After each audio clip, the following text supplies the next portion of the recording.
뉴욕 증시가 테슬라발 충격으로 좀 급락했었잖아요. 네. 이 흐름은 어떻게 보십니까? 이게 이제 테슬라발 급락이기도 하고 엔비디아발, 즉 AI 반도체발 급락이기도 하고 두 가지 포인트가 좀 있는데요. 그렇군요. 이 급락의 시작이 된, 그러니까 시장을 각성케 한 것은 역시 이제 트럼프라고 볼 수가 있을 것 같습니다. 대선 구도가 바뀌어서? 네, 대선 구도도 바뀌고 이제 트럼프 후보의 일기 때도 봤지만 예. 워낙 불확실성의 대명사 아니겠습니까? 그래서 이제 그런 것들이 투자자들에게 대한 이제 각성을 불러일으켰다 이렇게 볼 수가 있을 것 같습니다. 예. 실질적으로 현재 미국 경제 자체는 지표면으로만 봤을 때는 너무 좋아요. 우리가 뜨겁지도 차갑지도 않은 것을 뭐 골디락스라고 이야기를 하지 않습니까? 근데 골디락스의 모습인데 간밤에 미국 경제 성장률이 2분기 속보치긴 한데 2.8%가 나온 겁니다. 그렇군요. 이제 미국은 연율이기 때문에 2분기 가치, 딱 2분기 가치만 미국 경제가 돌아가면 올해 미국 경제가 2.8%, 우리보다 높은 성장을 한다는 그 정도로 지금 좋은 상태고요. 예. 여기에 물가는 오히려 많이 떨어지지는 않지만 지금 거의 상당 부분 물가가 안정되고 있거든요.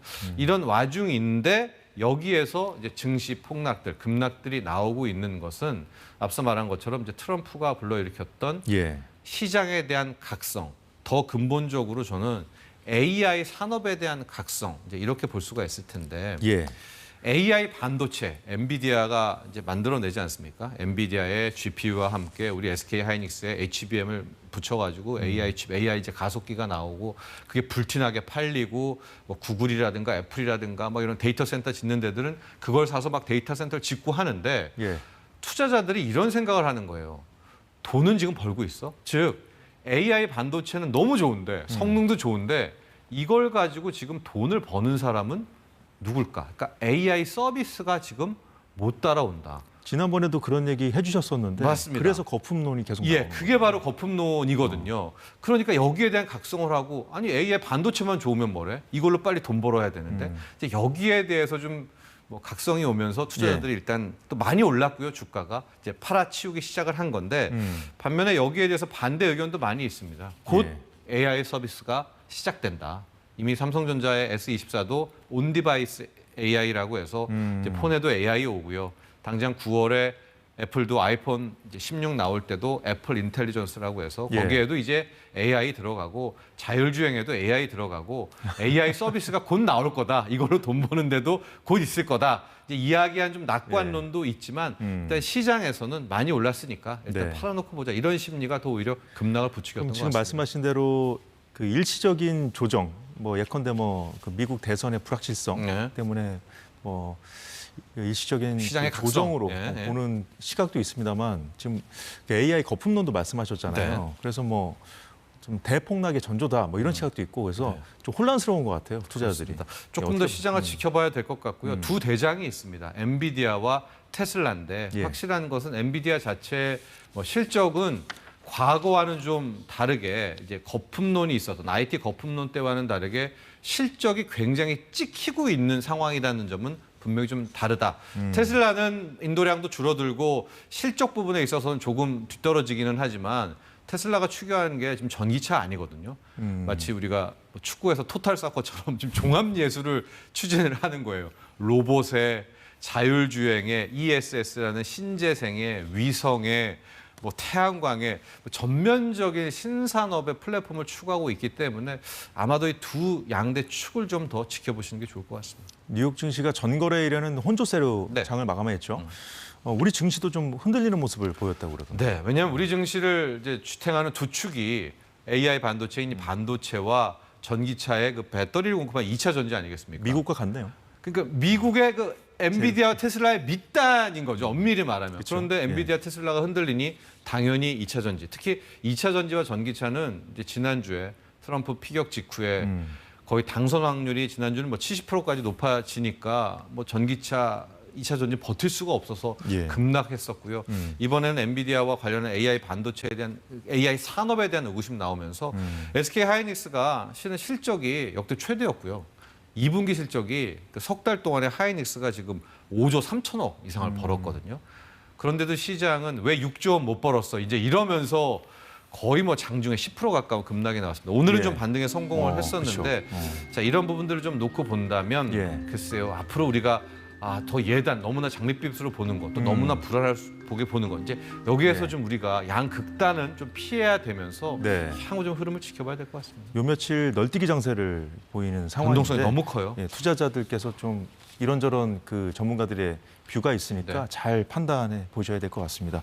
자, 마지막 뉴스 보죠. 정부가 25년 만에 상속세를 개편하는 세법 개정안을 발표했는데 주요 내용부터 좀 간단히 짚어주시죠. 핵심은 두 개입니다. 25년 전에 상속세법이니까 그 사이에 물가도 올랐고 집값도 올랐고 뭐 자산가도 올랐고 그렇기 때문에 바꿔야 된다라는 게 이제 하나의 첫 번째 명분이었었고요. 두 번째는 오늘은 뭐 많이 설명 못 드리지만은 이제 예. 가업 승계 부분, 이제 중소기업 등등 중견기업에서는 상속을 통해서 아예 기업을 팔아야 되는 뭐 이런 부분들이 있었기 때문에 예. 이런 것들에 대한 보완책이 있어야 된다. 이제 두 가지 내용이 담겨 있었는데요. 우리 시청자분들이나 국민분들은 내 상속세 뭐 어떻게 돼라는 거 아니겠습니까? 두 가지 부분이 있을 것 같아요. 일단은 세율이 좀 낮아졌어요. 최고 세율이 원래는 예. 30억 초과 부분에 50%였었는데 예. 30억짜리를 없애고 10억 초과 부분에 있어서는 10%포인트를 줄여서 40%. 그러니까 현재 상속세율은 40%입니다. 우리나라 상속세율이 뭐 주요국 중에 제일 높은 수준 아닙니까? 네, 근데 이제 이것도 뭐 실효세율, 명목세율 부분들이 좀 나뉘긴 하지만은 마찬 명목세율 부분에 있어서는 뭐 일본 55% 다음으로 최고세율에서 이제 높았었는데 이제 여기 40%로 줄어든 거였었다라고 이제 보게 되고요. 또 하나 굉장히 특징적인 부분이 우리가 뭐 부모님께서 20억짜리 집을 남겨줬다라고 했을 때 20억이 바로 과세 표준이 되지가 않고요. 예. 마치 우리가 소득공제하는 것처럼 공제들을 다 뺀 다음에 이제 그 과표에 대해서 앞서 말한 저 상속세율이 적용이 되는 건데 네. 그 공제 항목에 있어서 자녀 공제가 실은 1인당 5천만 원이었었거든요. 이걸 10배를 키워줬습니다. 그러니까 한 명당 5억이 된 거예요. 그러니까 자녀 2명이 있으면 10억이 빠지는 이제 이런 부분. 그러니까 아마 이런 부분도 저출산에 대한 것들 그런 것들 좀 많이 고려하지 않았나라는 좀 그런 추론도 출산 가능한데. 장려책으로도 예, 썼다는 그러니까 우회적으로 볼 말씀이시군요. 수가 있을 건데요. 저렇게 되니까 상당 부분 세부담은 줄어들 수밖에 없죠. 왜냐하면은 기존의 기초공제 2억도 빼주고요.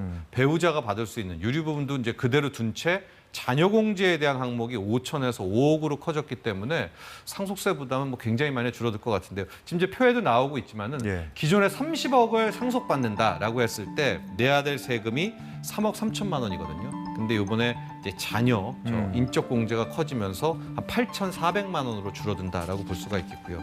30억도 좀 크죠. 예. 20억으로 한번 시뮬레이션 해보겠습니다. 왜냐하면 이제 부모님 중에 난 집 한 채밖에 없다 했는데 요즘에 집값이 서울 집값 많이 올라서 20억 뭐 하는 뭐 집값이 있다라고 하는데 상속세 내야 되는 대상이 너무 많아졌어요. 네, 그래서 그런데 따져봐야 될 것 같아요. 근데 이제 거기에서 만약에 배우자가 있고 자녀 2명이 있다. 한데 돌아가셨다. 20억을 갖고 돌아가셨다라고 하면은 한 푼도 안 내게 됩니다. 그 배우자가 8억 빼가고 자녀 둘이 이제 5억씩 빼가니까 그리고 이제 기초공제 2억을 하면은 20억은 이제 아예 상속세도 안 내게 되는 그런 상황으로 일단 개편안의 방향은 잡혀졌다 이렇게 보고 있습니다. 정부가 추진하는 것 중에 이제 국회에서 협의가 돼야 합의가 돼야 가능한 것들도 있는데 국회 정치권 상황도 좀 지켜봐야겠습니다. 네. 자, 오늘 말씀 여기까지 듣겠습니다. 고맙습니다. 네, 요즘 뉴스를 보면은 머리가 아플 지경인데요. 내일 새벽에 올림픽 개막식이 있습니다. 모처럼 우리 선수들 응원하면서 스트레스도 확 날려보시기 바랍니다. 사사건건은 올림픽 중계 관계로 다음 주 내내 쉬게 됐고요. 다음 달 6일 다시 인사드리겠습니다. 그때까지 안녕히 계십시오.